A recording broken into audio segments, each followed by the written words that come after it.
بسم اللہ الرحمن الرحیم۔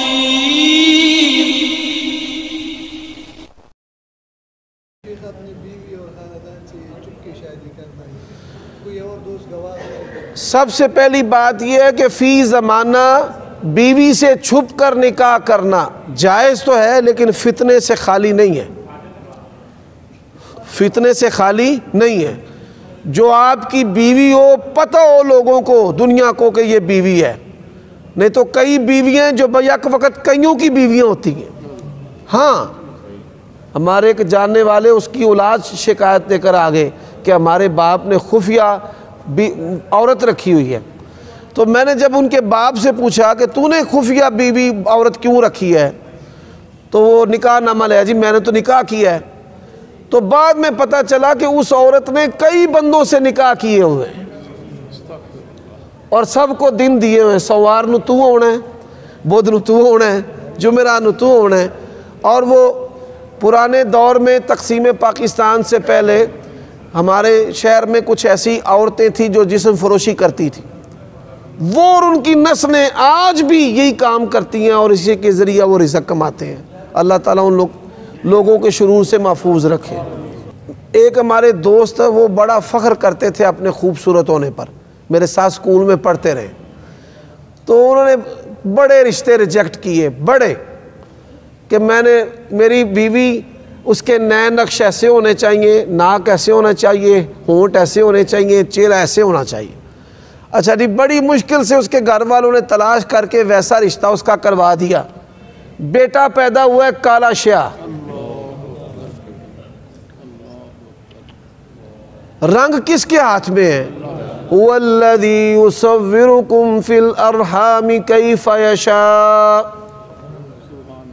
ایک صحابی تھے بڑے خوبصورت، تو ان کو جب بیٹا ہوا نا تو کالا، وہ نبی علیہ السلام کے پاس آگئے اپنی بیوی پر شک لے کر کہ میری بیوی نے خیانت کی ہے، کسی مرد کے ساتھ تعلق کے نتیجے میں یہ کالا پیدا ہوا ہے، میرے نال تے نئے نقش نہیں ڈال دے۔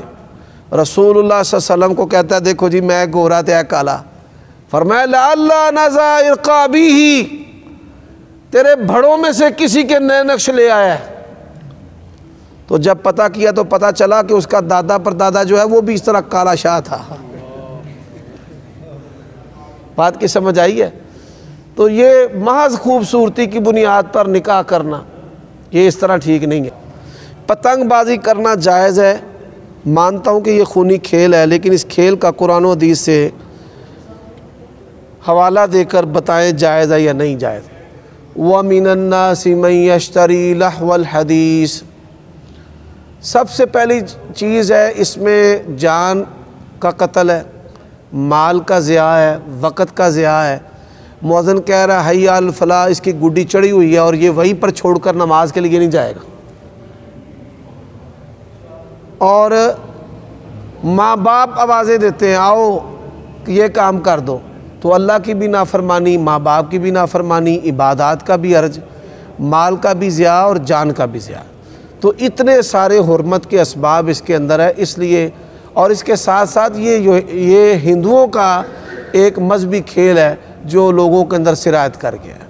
اس سے تو کوئی کھیل پھر مستثنا نہیں ہوگا، تقریباً سارے ہی آئے۔ نہیں، ایسا نہیں ہے، بڑے سارے کھیل ایسے ہیں کہ آپ دو چیزیں ہیں، حقوق اللہ اور حقوق العباد متاثر نہ ہو۔ کرکٹ کھیلیں آپ، اذان ہوتی ہے چھوڑ دیں، نماز پڑھ کے پھر شروع ہو جائیں۔ فٹ بال ہے کھیلیں آپ، نہیں گڈی جڑی نا وہ جسمانی ریاضت نہیں ہے بھائی، وہ ڈور ہے، وہ پھر جاتی ہے گلوں پہ، انسان کٹتے ہیں، ہاتھ کٹتے ہیں، چڑھانے والے ٹیپیں چڑھی ہوتی ہیں، انگلیاں کٹی ہوتی ہیں۔ اللہ نے کہا ہے اپنے آپ کو ہلاک نہ کرو، اپنے آپ کو ہلاکت میں نہ ڈالو۔ ان کے بغیر پتنگ ہے ہی نہیں۔ ہاں جی سبحان اللہ، یہ بڑی عمدہ بات کی ہے، بڑے سارے بچے گڈی چڑھاتے لوٹتے گر جاتے، ٹانگیں ٹوٹ جاتی، مر جاتے ہیں، یہ بھی چیز شامل ہے اس کے اندر۔ فی زمانہ جو دھاتی تار اور کیمیکل ڈور ہے وہ ملتی ہے چڑھانے کے لیے، وہ آپ کے پرانے زمانے والی جو دھاگے کی ڈور ہے نا وہ نہیں اب ملتی، پیچھے موٹر لگی ہوتی ہے، تار جو ہے وہ بڑی مہنگی ہے، مثال کے طور پہ 50,000 کی وہ چرخی آتی ہے، اس کے پیچھے موٹر لگائی ہے، گڈی کٹ گئی ہے، موٹر چلاتے ہیں، چھری سے بھی، چھری کیا انسان چلاتا ہے، مشین کی تیزی سے ڈور جو ہے وہ گزر رہی ہے، بس جس گزرتی جائے گی ایسے سکنٹوں میں گردن اڑا کے وہ اتار دے گی۔ آگے لوہے کی تار لگاتے ہیں جس سے بجلی کے وہ بھی جل جاتے ہیں، ہاں ٹرانسفارمر جلتے ہیں، گریڈ اسٹیشن اڑ جاتے ہیں۔ اس میں واقعتاً اگر انسان جتنا اس میں غور و خوض کرے تو بڑے سارے حرمت کے اسباب ہیں پتنگ بازی کے اندر۔ اور گھروں میں بے پردگی بھی ہوتی ہے، لڑکے اوپر چڑھتے ہیں۔ سب سے بڑا اہم مسئلہ جو شرعی ہے وہ کسی کے گھر میں بغیر اجازت کے داخل ہو جانا۔